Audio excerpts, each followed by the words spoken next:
Hey guys, it's Rhett from the 100 Acre Wood Highlands. Man, you guys from Adler Farms blew me away this past week. I think about 1 week ago today, I was about 4,300 subscribers, and today is almost 9,300 subscribers and still climbing. So thank you guys so much. And since a lot of you guys are new to our channel, I figured today I'd go around and introduce some of our cows to you. Let's check it out.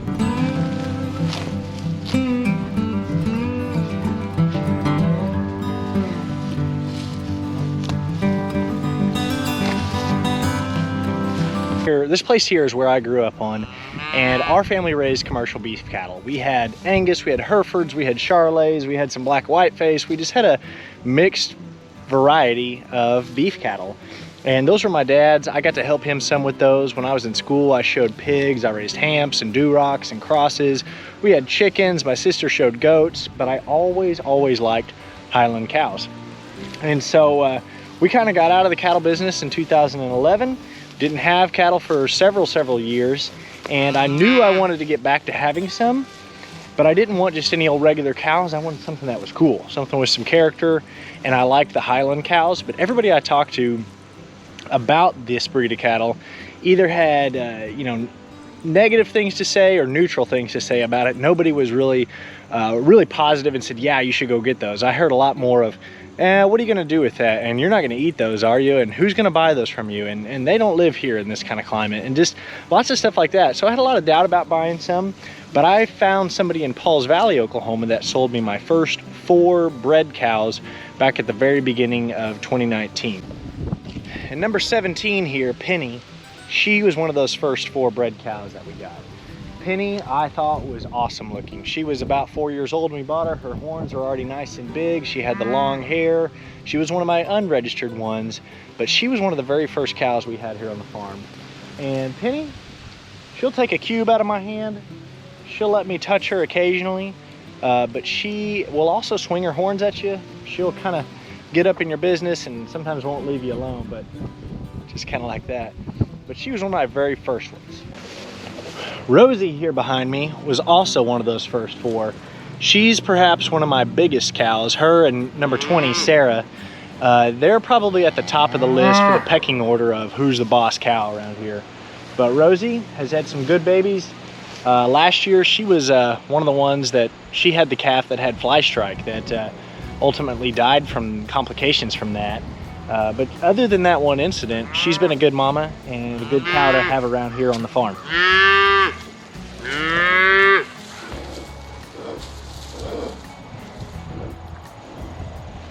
Sarah here used to have an ear tag in her ear. That was number 20. She has somehow or other lost that. But she is one of my other original 4. That was about the biggest ones we have around here.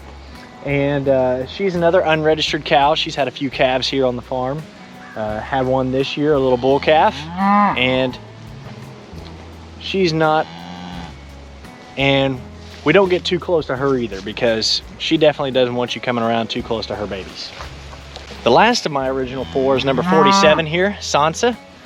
We liked Game of Thrones at that time, so we went with Sansa. She kind of had the red hair. Thought Highland cow, she's pretty red hair. Let's go with that.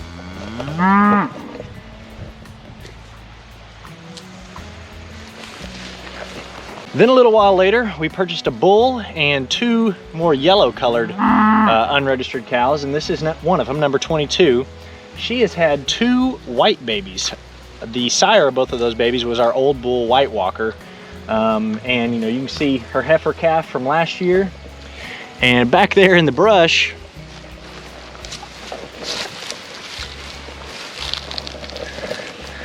that's our little bottle baby we had to raise for a couple of days. I probably overreacted when we took him to the vet that first day, but 5 hours into being born, he hadn't stood up yet. He wasn't really moving around. It was hot that day, and we had already lost a heifer that was born this year, and so we decided we were gonna go ahead and take him in, and after a couple of days, he started nursing, and now he's doing good.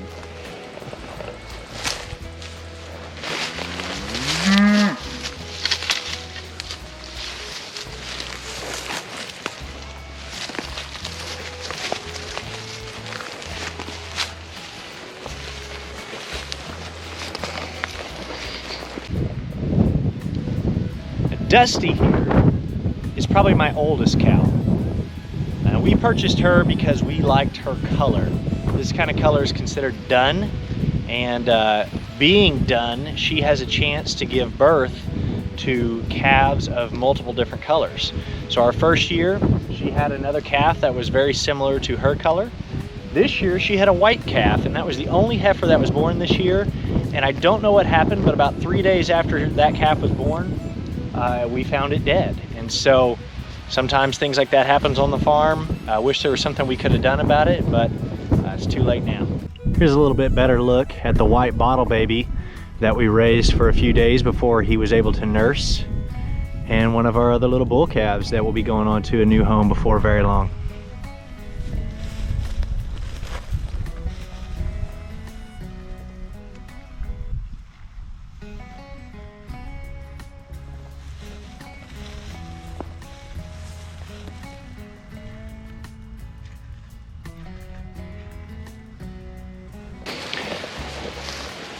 The first two of my registered cows were Moose and Pepper, and they came from a place in Kansas, and we got them at about weaning age, so about 6 months old, and both of them had had a little bit of time with halter training, but not a lot. But they are probably two of my more gentle ones. They don't really like to be caught with the halter, but once you've got it on them, we can lead Moose and Pepper around. They were the ones that I took to the Scottish Highland Games.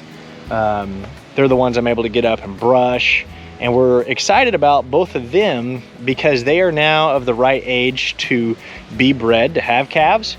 So probably in January we're going to artificially breed both of them along with another couple for fall babies next year, and we'll have some of our first registered babies born here on the farm. Pepper, Pepper, Pepper. Pepper is also a dun color. I think it's a really pretty color.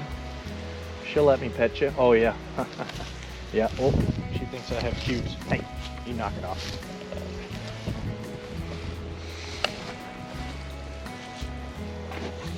Pepper. Pepper is kind of goofy. You got a long tongue.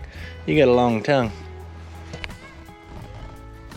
Pepper's pretty good cow, but she can be very ornery at times.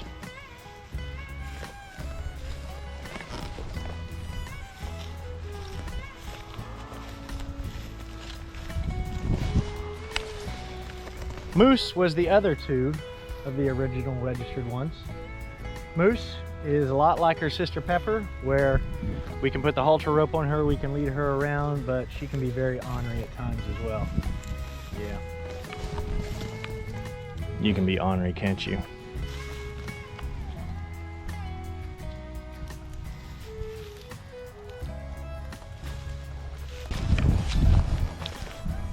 There's a couple of the little bull calves that are still hanging out here on the farm.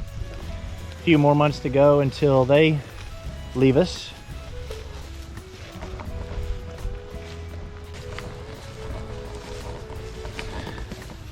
This little heifer is Jasper. Jasper came from Nebraska, and we had two of her sisters here on the farm for a while this summer.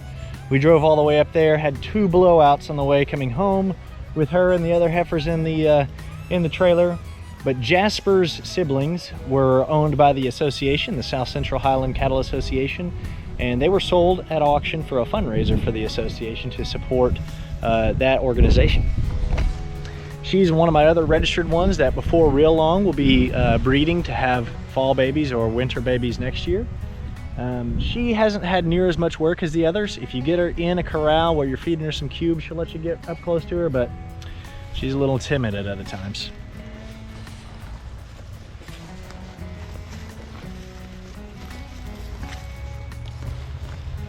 Now don't tell the others, but Emporia is probably my favorite cow. She came all the way from Minnesota, and we drove up to Iowa to meet the owners of Emporia the day after Christmas last year. And it was one heck of a long drive to get up there and get back, but she is probably genetically and temperament-wise my best cow. She has got some kind of cool different shaped horns I've noticed. They're kind of growing in a little bit different angle than a lot of my other cows. But she is my best behaved when you put a halter on her. She's my best behaved to come up and brush her. And I'm really excited to see what kind of babies she will have. We're still kind of debating about who we will breed her to. I've got semen straws from Armageddon, Epic Lad out of Colorado, Symbiosis Sir Titan, Genesis, and a couple others. So we're still trying to decide who she will be bred to, but her, along with Moose and Pepper and Jasper, we will AI later on next year. Hey, Emporia. Hey. Hey, girl. What are you doing? What are you doing? Oh, yeah. What are you doing? You're a good cow. You're a good cow.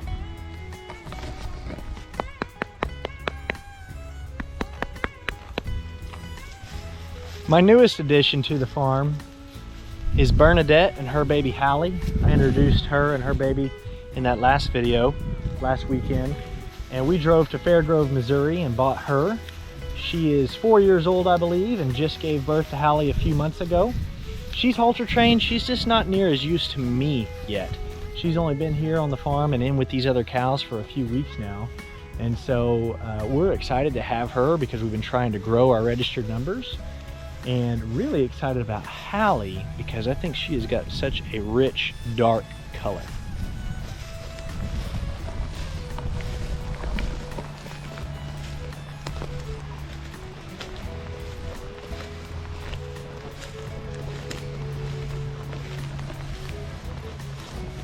This is baby Hallie. There's mama calling for her. Run, run, run, run, run, run.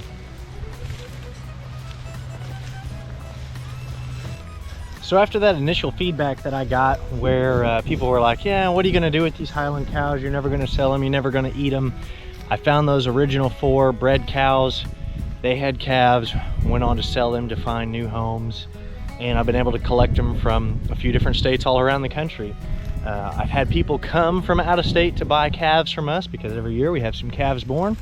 We sell the heifers, we sell the steers, we sell the bulls, and it's been a really enjoyable thing for me.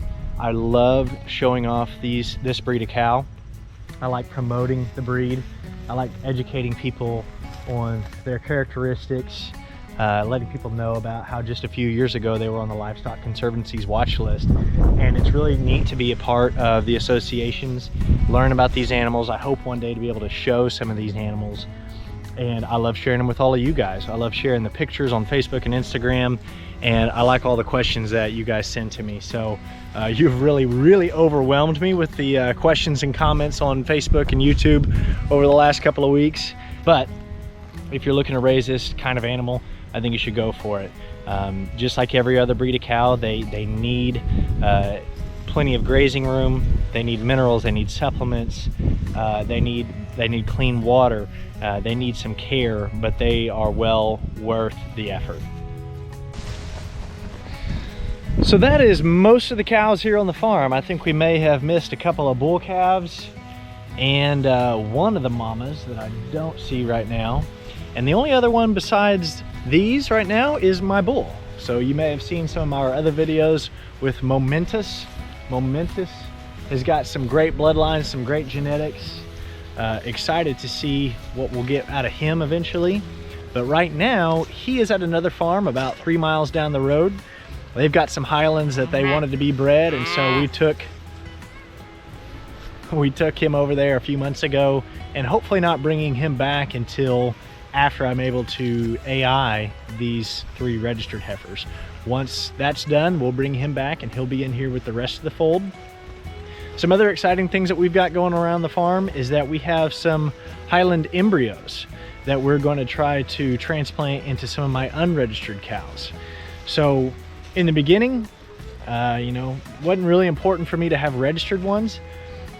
I like having a mix of both, but I really wanted to grow some of my registered numbers this year, and the prices really went up very high, and I wasn't willing to spend the money on many new registered animals. But I did buy some registered embryos that we'll be able to put inside cows like Rosie and Sarah over there, and maybe Dusty or Penny or some of my unregistered ones, and they can actually carry those embryos and give birth to registered animals.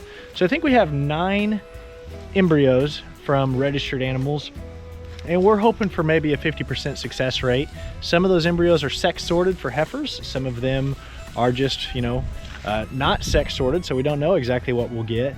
But that's the other big adventure that we're going to be looking at next year to see if we can have any success at that. So besides raising these Scottish Highland cows, we have chickens, we have dogs, we grow vegetables, we love to go fishing and hunting, and those are our animals. Thank you guys so much for watching and subscribing to our channel. You can find us on Facebook and Instagram by searching 100 Acre Wood Highlands. Thanks for watching. We'll see you on the next video.